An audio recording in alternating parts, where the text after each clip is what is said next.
Türkmen kampaniyası bolan aydın nijelerin Afrikada önümçülük meydançası açılar. Bunun üçün bu Türkmen kampaniyasını öz önümçülük kuvvatlıklarını döretmek üçün Eswatini padşahlığının çäginde 4 hektar yer bölünüp berler.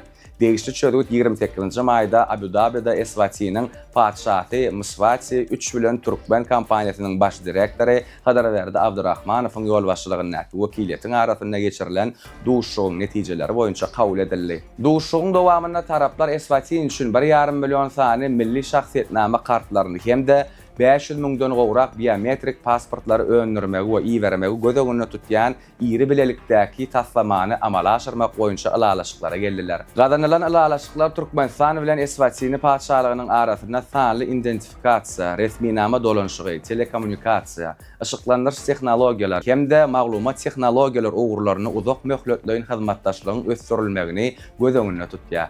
Kampaniýada bellenişi ýaly aýdyň nijeler Türkmenistanyň hususy puwdugyndan Eswatini padşahlygy bilen strategik hyzmatdaşlyk derejesine çykan ilkinji kärhanadyr. Täzeliklerin ilkinji dinleýijisi bolmak üçin bize agza bolan habarlar, täsinlikler, videolar hemmesi Türkmen portalda biziň bilen galan.